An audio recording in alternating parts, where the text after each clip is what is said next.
Hey guys, this is Eric with Mediavine, and this is our Go for Teal video series. Today I want to talk about nutrition facts in recipe cards and how they're used for SEO with Google. For those of you who don't know, first I want to cover schema.org and what it is. Schema is a way of marking up your content for Google. So Google, again, is going to be very good at parsing your page for content, but this is a way of just saying, hey guys, this is a recipe. These are the ingredients. These are the nutrition facts. These are the directions. It makes it really easy for search engines to be able to read your page and know exactly how to easily output it. And if you do schema, you're going to be eligible for what's called a rich snippet. So in the search results, you're going to take up a lot more screen real estate. So you're going to get things like a thumbnail. You're going to get things like cook time, calories, all sorts of great stuff are going to appear inside of the rich snippet. It's also going to make you eligible for things such as the recipe carousel. So only recipes will be there. It's like a whole new chance to get to rank. So while it might not improve your rankings, it's going to improve the clicks you're getting from your existing rankings and give you new spots you can rank in. So schema is extremely important. And nutrition facts is actually a big part of schema. So Google recently, about last year sometime, started recommending calories. So you want to output calories, the calorie count for your recipe. You may be wondering, how the heck do I figure that out?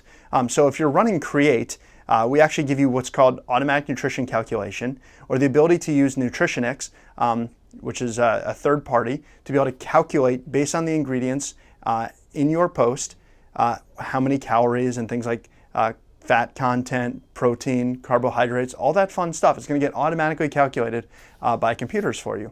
And that's included in Create. There are obviously more scientific ways of doing this, but we don't expect most people have access to maybe, say, a lab to be able to do their correct nutrition calculation. This is a great substitute.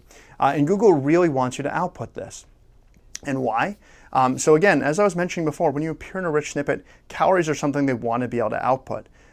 It's something that's important to a user if they're on, let's say, dietary restrictions, and that's really what Google's looking for. So let's say they're trying to rank things for, let's say paleo content, and you want to have low sugar or whatever it may end up being, because I'm, again, never an expert on diets, but I will tell you that whatever it is, Google is going to know a lot more about it. So you want to make sure that you're giving them the most information you can.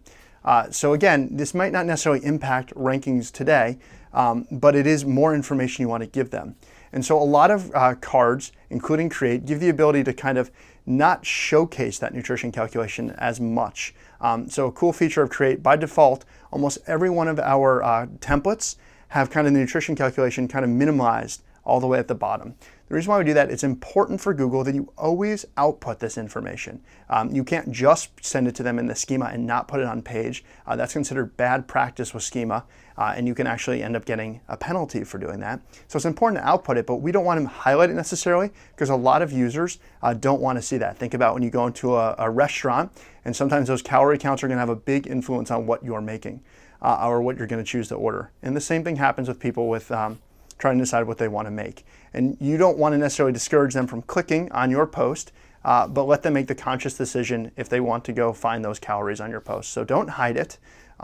Definitely include it.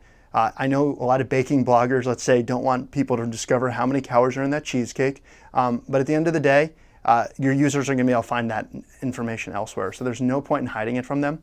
And it's really important, again, that we give as much information to Google as we can and to the other search engines. That's going to increase your chance of ranking, especially as they get more and more intelligent. Again, think of it when someone's doing a search for, let's say, keto cheesecake.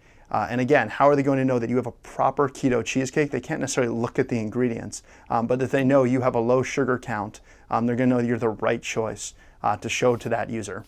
So again, you might be thinking these calories are going to discourage users, but you might end up actually getting more users to your site as a result.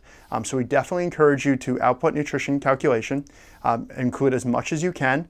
Calories right now, again, is the minimum, but as Google loves to do, they'll always add kind of new recommended properties along the way. And again, Create's going to output all of that automatically for you using our nutrition calculation.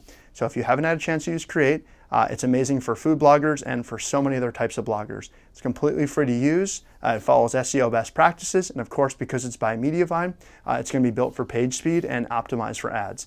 So it's one of the best kind of recipe cards you can use if you're a food blogger and you're with Mediavine. And if you're not, it's actually free for all bloggers, and you're not required to be with Mediavine to use it. So thank you guys for listening. Please subscribe to our YouTube channel, and I will see you next week.